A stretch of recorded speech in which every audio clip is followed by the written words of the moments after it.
I'm Mike AD, and welcome to the best and worst awards for this year in wrestling.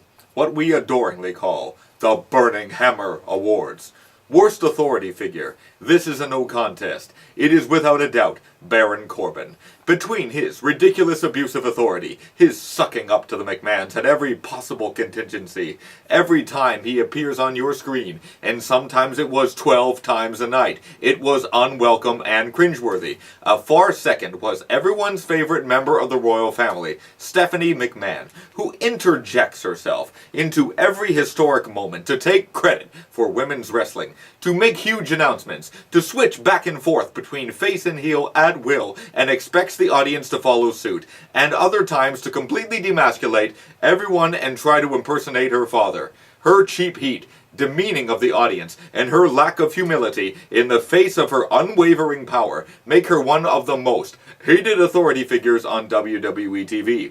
She wins this year's Die in a Fire award, Worst Non-Wrestler, Lana. When she started as a mouthpiece for Rusev as the Ravishing Russian, she was by far the best non-wrestler. But now that she's decided to lace up her boots, suck at it, unlace her boots, and become Lana's the best, she's periodically lost her accent, and these days she's an attractive valet who is unnecessary. Worst female wrestler. This is without a doubt Brie Bella. Within 2 appearances, she effectively concussed Liv Morgan. The next week, she took out fellow wrestlers with suicide dives, and the second time nearly ended her own career. Close second is Tamina Snuka, who just hyperventilates in a Santa-sized bag. And because of her face turn, and her pairing with R-Truth, Carmella has been slightly redeemed, and that's saying something, because her title reign for the first few months after WrestleMania just sucked the life out of the SmackDown women's roster.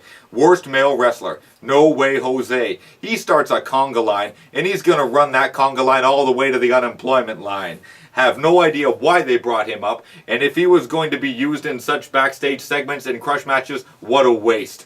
Second place is Shane McMahon. That one segment on SmackDown where he botched one move after another, all whilst being booked as the best in the world, just painful. The fact that you continue to do stunts and be extremely athletic at your age saves you from being the worst in the world.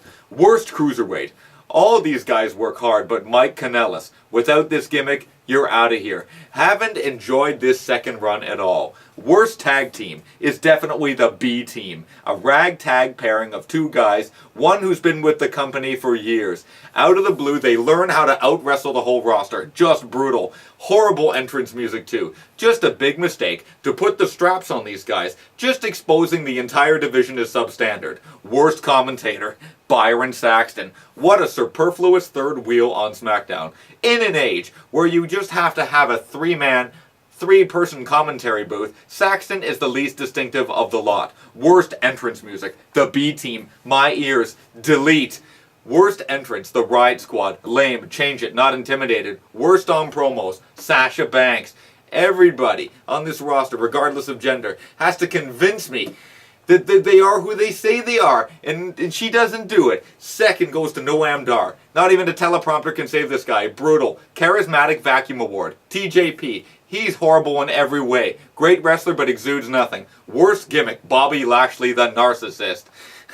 There's some parts I love, the look, the image, but once Lio Rush is introduced and the flexing begins, it gets old at rapid speed. Runner-up is the Riot Squad. You want me to believe that these 3 ladies are so badass when they are just really sad anarchists. Why are they pushing this guy award? This goes to Baron Corbin. Can't see what is so special about this guy. He got pushed early and hard, and his stint as general manager of Raw didn't help his case here. Runner-up goes to another former football player, Mojo Rawley. Never saw what they see. Tons of energy and enthusiasm, but once they removed Zack Ryder and turned him heel, it was just crickets. Worst booking, Dean Ambrose. An amazing heel turn on an emotional night that then followed up with diminishing returns, a pseudo-comedic heel gimmick, and a transmutation to Bane, and in no time a hot feud turned into a steaming turd. Second is the booking of Lesnar to continue his reign of terror as the Universal Champion after Roman Reigns had to abdicate the championship due to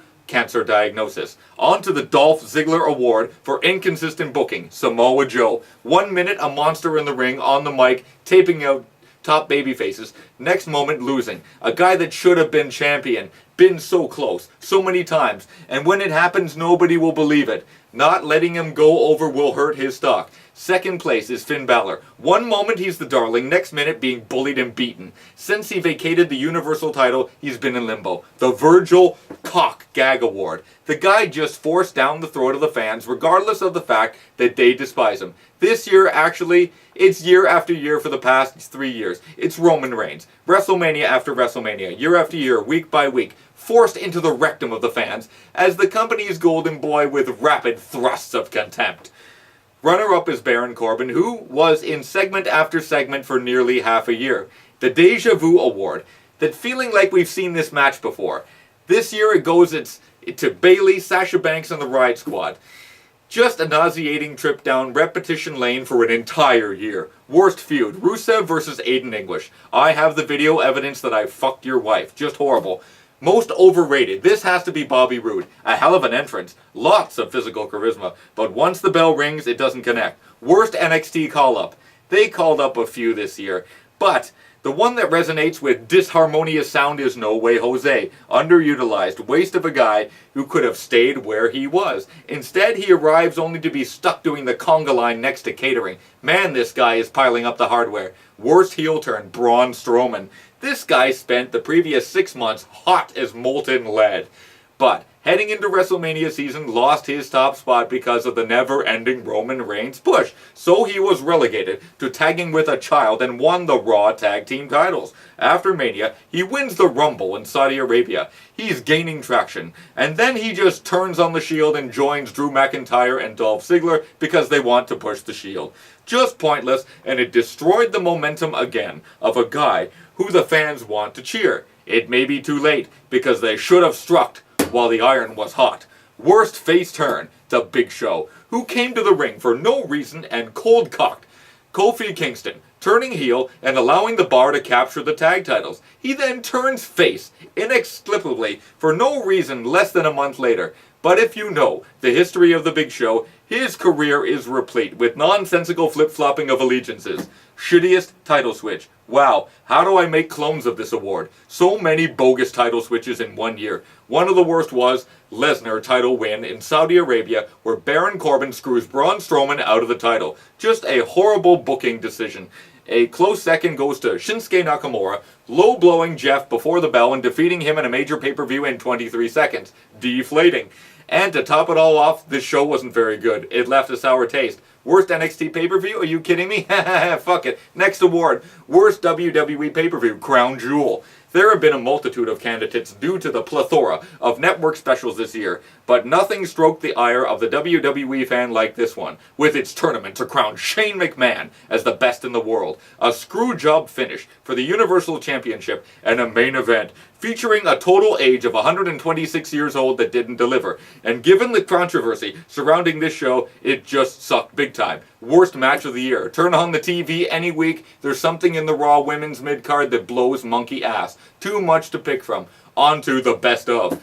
Best authority figure. Due to the plethora of overbearing, power-hungry egomaniacs, it's good to see one man who uses his authority to make the best show possible. It's NXT GM William Regal. Best non-wrestler, Paul Heyman. Nobody comes close to his promos and the ability to hype a match, regardless of who he represents.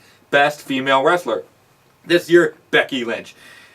The steps she has taken on the mic to enhance her career have been astronomical, such that the WWE has changed their WrestleMania plans to also include Becky in them. Says something. Best male wrestler, Johnny Gargano. He's been involved in 4-star, 5-star. If Dave Meltzer would allow a WWE match to be over 5 stars, it would be. Great matches with Andrade Cien Almas, Aleister Black. His trio of matches with Tommaso Ciampa just proves he makes magic when he's in there. Very deserving. Best cruiserweight this year, it's Mustafa Ali. Having been called up to the main roster proves he has the skills, the work rate, and the promo skills to make it on the main roster.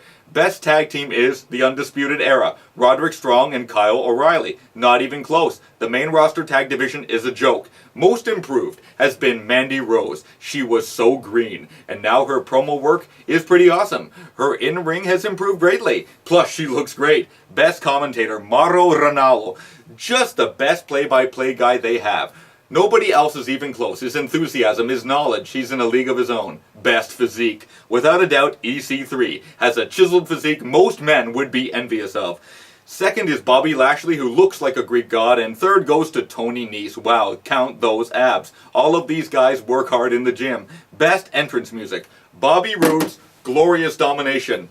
So good, makes you forget without the music he's mediocre.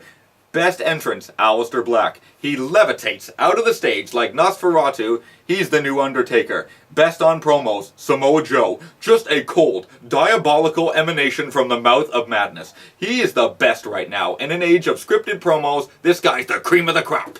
What aren't they pushing this guy award? Apollo Crews, Chad Gable, The Revival, Cien Almas.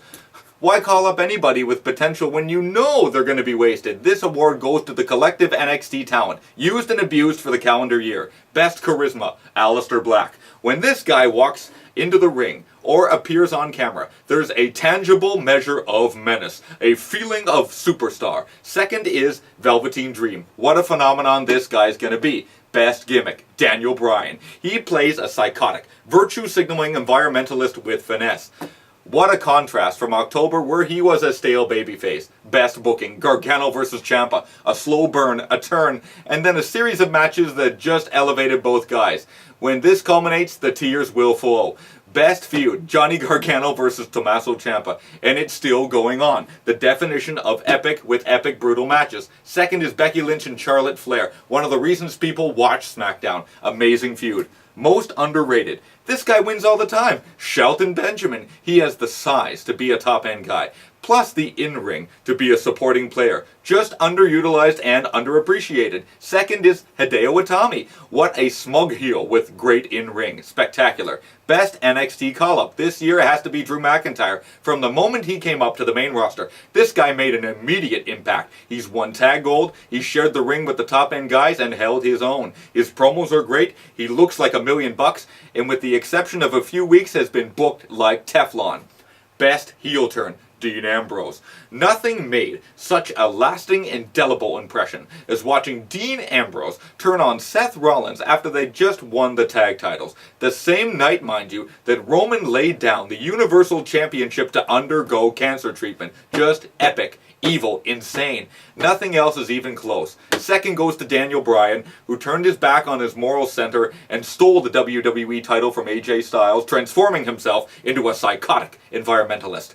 Best face turn, Nia Jax, who after being used as Alexa's lackey, finds out she's being played for a fool and explodes. Best title switch, Daniel Bryan steals WWE title from AJ Styles on the Go Home show for Survivor Series. Best NXT pay-per-view. We have to separate this between the main roster because, let's be honest, it's not even close. Best show of the year, NXT TakeOver New Orleans, featuring the 6-way ladder match for the North American title, the unsanctioned match between Gargano and Ciampa, and Aleister Black versus Cien Almas for the NXT Championship. Some would say the best show was War Games, or Chicago, or Philadelphia. The fact remains, this brand puts out the goods and never seems to disappoint. Best WWE pay-per-view, WrestleMania 34, but much of the main roster shows were on the same level.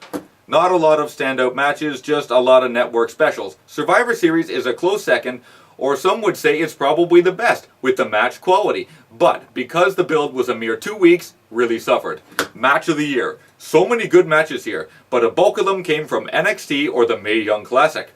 The one that really stands out is the 6-pack ladder match from TakeOver NOLA. Adam Cole, EC3, Killian Dane, Velveteen Dream, Ricochet, and Lars Sullivan for the North American Championship. Spectacular.